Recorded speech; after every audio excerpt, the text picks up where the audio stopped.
Shalom, shalom, everybody. Welcome back to another episode of the Pulse of Israel here in our eternal and ancestral homeland, the land of Israel, in our beautiful, biblical, ancestral Judean hills today. And I am here today with a neighbor in our community here of Efrat in the Judean hills, Bazy Rubin. Shalom, Bazy. Shalom. Thank you so much for coming on the Pulse of Israel show today. And I reached out to you yesterday after I saw a news item that you posted, or it's an item about a news item where, in a sense, you were interviewed by NBC News here in Efrat in the Judean hills, where they were doing an interview and a program that you knew was about showing life of Jewish settlers, us ancient Jews resettling our ancestral homeland as the Bible tells us to, in the place where our forefathers actually walked, as the path of the forefathers is right below our community, while also showing the story of some of our Arab Muslim neighbors right across the valley who live in the Bethlehem area, which also has Jewish roots, as King David was born there and Mama Rachel is buried there. Can you tell us more about the news item and why you posted about it? Well, first of all, I didn't know that they were going to be comparing and contrasting. You did not know that. Okay. Neither did the municipality who set this up. They called me and said, would you be interested in interviewing about life here in the Gush? Not anything else. So that is already part of the story. Oh, yeah. Meaning, so you went into it not getting the true information about what the program was you were being interviewed for. It seems like many people throughout this process had no idea, including the person who was coordinating through NBC here in Israel, and the videographer who was in touch with me, and the municipality, like I mentioned. Got a lot of really apologetic phone calls yesterday from people who said it wasn't, they had no idea. Wow. Okay, so I had an idea, though. Did you? How did you have an idea? How? I mean, I'm not really on the news. I don't really watch things anymore. Thank you, October 7th. But it was clear to me that this wasn't going to be fair. I just didn't know that they were actually going to be comparing me to a woman who lives down the block. But I was very cautious. Went into this knowing that I have a few party lines that I need to stick to, and hoping that we would be able to get a fair chance in this game. And as a video editor, it was very clear to me the way they were asking me questions that things are going to get cut in a really clever way. So. Wow. And so first of all, everyone should know Bazy actually is a content creator online. So she's professionally in this content world, hence video creator and editor. Now, you mentioned two things when you made the post about this. And first of all, I invited Bazy to tell us a story and go more into detail, because you were very hurt, saddened, upset. Can you go a little more into betrayed? How would you? I don't know. I don't think I was. I may have come off online that way. I wasn't really as perturbed as I should have been. I think that's part of the frustration. It was so clear to me while we were doing the interview that nothing good is going to come of this. Wow. And I called my grandmother, because she's the only one who watches NBC News. And I said, Savta, just focus on how beautiful your granddaughter looks. Don't listen to the words. It was very clear to me, but there was this hope that maybe I'm not giving them the benefit of the doubt. So when it came out, it was just like, no, okay. I just felt like if I can't say my piece on NBC News, then the least I can do is post about it online. And I mentioned all the different pieces that were really important and crucial to the story that were cut out. Right. Now, that's the two things I wanted to bring up, because you mentioned, and again, as I guess a content person and an editor yourself, you saw clearly how NBC manipulated you and the editing to give over the story that us Jewish resettlers are the bad guy, and the Arab Muslims down the block in Bethlehem or in our area are the good guys. And the two things you mentioned was one, the coloring. Oh yeah, that was. Can you mention about that, about the coloring? You know, I have an appreciation as a professional seeing what they did, because it was so subtle, but it's so clever. When you film, and I know that they filmed the other woman right before coming to Efrat. So same day, same lighting, more or less. Same weather. Same weather. All of the shots of our neighborhood are so beautiful. They picked only the clean areas. They picked the best lighting. They put everything in such a nice packaging that it's beautiful. And I'm like, hey, that's my that's the good side of my home, right? The Jew has the beautiful life in the Judean hills. Mamash. And then when they filmed the other woman, so the lights were not on in the kitchen where they were filming, right? For us, we put all the lights on because it's really important when you need good lighting. They filmed in very dark corners where you could clearly see that somewhere, if they would have just taken 2-3 steps, they would have had much better lighting. They filmed a really rundown park with a lot of garbage. And I promise you that there are places and angles where they could have made that park look beautiful too. So, you know, they put a lot of effort into it, that's for sure. But it was just so clear. I feel like they even put like a grayscale kind of filter on top because it made it extra gloomy and extra, just, yeah. And this is so important for people to understand that our media manipulates everything in such subtle ways. Here you're just talking about the coloring and the choosing of where to take those shots to give over this story of who they want you to have sympathy for, and here who you want to come out saying, oh, yeah, no, forget it. They're the bad guy in the story. Right. That's before we even talk about what they actually edit out. So that's the next part I wanted to say. Can you share with us some of those lines? Like you actually wrote out in your post a number of the lines that you remember you said and were totally cut out, which obviously doesn't allow the viewer who sees the piece to understand the full story of who you are and what you were trying to say. Yeah. So the crew who showed up at my house, right before they came, they sat at a bagel shop down the block. And they were going on and on about how amazing it was and so delicious. And so then they asked me to tell them what other amenities we have in the area. So I'm talking about the bagel shop and the pizza store and the dentist office and the supermarket and the ice cream store. And they're like, oh, wow, you have an ice cream store. I said, yeah, it's a lot of fun. We love it. And then they said, well, how do you feel about the woman in the Arab village who doesn't have an ice cream store? As if there are no ice cream stores in Bethlehem. Give me a break. Oh my goodness. It's a modern city with everything. You know, and I feel as a human being, right? And it was really important for me that comes across. I said, as soon as they stop trying to kill us, I'm so excited and happy to bring them some ice cream too. Good for you. Good for you. Just a little framing and context.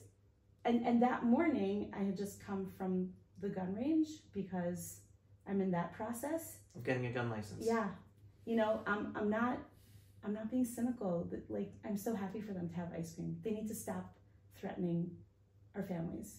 They need to stop supporting the next October 7th. And then we could all enjoy some ice cream. Like, we don't go out of our way thinking about how we can hurt them. Right, and I just want to give some even more context for that. I don't even know if you probably do, but it was just publicized, I think it was yesterday or 2 days ago, that a number of our neighbor cousins were caught spying with video cameras on one of our local communities in the middle of the night. And they actually had information of lists to get information about the schools and the education systems. So we know they're planning another October 7th right here. Yeah. And it's not a theory, it's in practice. And this is our lives. And unfortunately, it's sad that even after October 7th,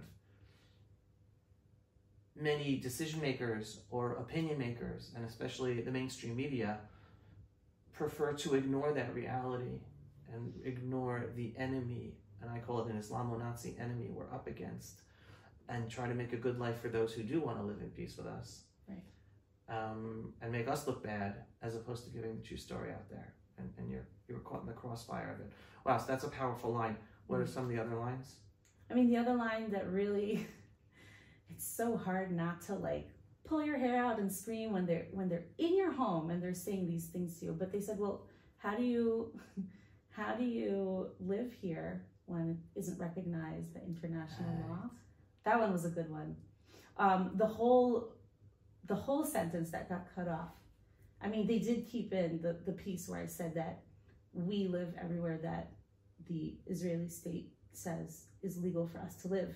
And the rest was taken out. I was in Elazar the day that they knocked down 15 homes a few years ago, because just a centimeter, tiny little piece. They didn't just knock down that section. They knocked down the whole homes. Community. They kicked people out of their homes. They were living in caravans for years after that. But, international law doesn't care about anything that's going on over here, about our hostages, about what happened on October 7th. Why should I care about international law when they don't seem to care about us? It's, I think it's just really frustrating how they can sit in our homes and they can drink my cup of coffee and they can accuse us of things that are just beyond. Right. Yeah. Yeah. No, just to give the context for everyone watching, international law, anyone who wants to know, besides our historic moral right to live in our ancestral homelands, just go Google for the San Remo Conference, League of Nations, according to the international community back in the beginning of the 20th century. The world, right, as if we need their permission, but yes, even the world back in the early 20th century established that Israel has legal right to have a Jewish state in our ancestral homeland. And that is the last ratified international decision that still stands today, giving the Jewish people the right to be living in all of Judea and Samaria, Gaza, all of Israel. But yet everyone, especially in the media and global politicians, prefer to ignore the actual facts about international law and make up some mumbo-jumbo tagline, oh, international law is against us. Not true.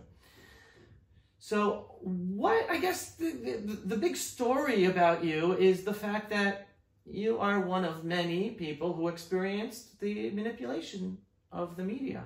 Mm-hmm. What would your message be to people now that you felt this yourself? Is there a feeling of violation, or it's a feeling of, I know some people, because I'm in the media also, the second you're going to interview about one of these things, they're going to be manipulating everything. And therefore, no surprise the second they are, and either don't do it, or be very careful because they're going to be framing it to make us, the Jews, look like the bad guys. Right. Well, I think for anyone viewing, we need to view everything with our eyes open, and to really understand that everything we are being spoon-fed is really concentrated, really edited, really with a specific message and point of view in mind, which is not necessarily the truth. That's what I would say. In terms of speaking up, when my husband went off to Miluim... How many times so far? 4 times. Right. 4 rounds of Miluim. My husband hasn't been home for most of the last year and a half. I felt that we all need to speak up, no matter what. And I don't usually do media interviews. I'm more on the content creation side, and I am speaking specifically to lift the spirits and have a good laugh and find the funny in a war, which is not funny at all. That's my direction. But when NBC called and asked if they could interview me, I was on the phone with my dad and I saw the message and I kind of laughed. And I was like, there's no way I'm gonna fit this in my busy schedule. That was really right, because I got the gun range in the morning, and then I got the kids, and I got and my father said, if you have an opportunity to speak up, you need to speak up. So that's what I think we need to keep doing, and we need to pick and choose where we speak up. I also, because the municipality was told one thing, and that's what I was told. Right, you had the trust. I said, okay, well, it shouldn't be that bad. Right. It was that bad. It wasn't, oh, look, Bazy has a wonderful life while the Arabs are suffering. Come on. It was just not okay. But there were too many pieces missing. I would still do it again. And I think anyone who has the opportunity to speak up about the land of Israel, about the Jewish people, you got to do it. Did your grandmother see the show and call you? I actually didn't check in with her yet. I'm assuming she didn't, otherwise she would have called. When I posted about this whole story, I purposely did a screenshot of me and the Arab woman, and I put that on social media. I didn't put the link, I didn't share it. I don't think there's a reason for anyone to have to go and watch that. So hopefully it's not going to get around too much. Got it. And again, it sounds clear that the part, whatever you, even if the things they edited out, you come across wonderful. I'm sure you come across wonderful. Living in Efrat is wonderful. It is wonderful. The problem is how they framed it, yeah. How we must be bad that we're living a good life, versus the poor Arabs who try to kill us for 1,400 years, and they're the ones you have to pity. It was framed that we are living a wonderful life at their expense. Right. And that is just wrong. Right. So, final question, because obviously, one, you sound like a native English speaker, and yet you're living here today in the land of Israel, in a community as me and my family here in Efrat in the Judean Hills. Can you give us a 2-minute inspiring background of your story, how you end up coming to live here? No, it's not inspiring at all. So it's true that I speak English really well, but I grew up here. I grew up here in Israel. My parents brought me here when I was 2. English and Hebrew are both my first languages. We live in Efrat because we wanted to live in a place that felt like home. And this place feels like home. No inspiration there. You just... Wait a second. I think that's inspiring. To live in a place. Not everyone lives in a place that feels like home. This is true. This is true. But again, since you opened up the door, sure. Why does living here feel like home? I mean, just look out your window, right? Just look out your window. We have a community here that I haven't seen anywhere else. Could be a few more out there, but we've lived in 8 different places in the first 7 years of marriage. Really? It was a little bit crazy, a lot because we were students and then work and moving around. Nothing was the right fit. And then we moved to Efrat right before COVID. And even in a time where there was no community because we can't see each other, we can't go out and all that, this felt right. And we lived on your street for the first 3 years. Really? And then we moved across. And I can't imagine raising my kids anywhere else. The school system, the other children, the people here, I don't know what the word is in English, the hon enoshi. It's the human value. Yeah. I know that if I'm stuck, and I've seen this over the last year and a half, time and time again, I didn't cook meals for the first 4 months of the war while my husband was away, and the community all came together. They were bringing food. My house felt like a train station. There were teenagers coming in and out, taking care of my kids, asking me what I need help with. People knocking on the door. Do you need help taking your sukkah down? I didn't have a door on the bomb shelter, and someone came over to just install it for me. Wow. People were just, and still now, even the last round that my husband just finished, people were cooking us Shabbos food and inviting us for meals and asking how they can help, to the point where you have to say, no, I don't need any more help. But isn't that incredible that I don't need any more help? Right. So. And final question, what, again, based on your growing up here, you're living in Efrat, growing up in Israel with your family, final word of why our fellow Jews still not here yet should come join us here in our ancestral homeland? Come home. Mic drop. I couldn't have said it any better. Bazy Rubin, thank you so much. Continue. How can people follow you? She's very funny. I know my wife follows Sometimes. you. She has a very entertaining online presence. Yeah. So if people want to follow you. You can put things on your screen, right? You can go to Instagram, Facebook. My name is Bazy Rubin. You can find me there. Come for some laughs and giggles. All right, so you'll get the serious inspiration from me. You can get laughs and giggles inspiration behind the scenes of raising a family of Israel with Bazy Rubin. Bazy, thank you so much for your time. Thank you.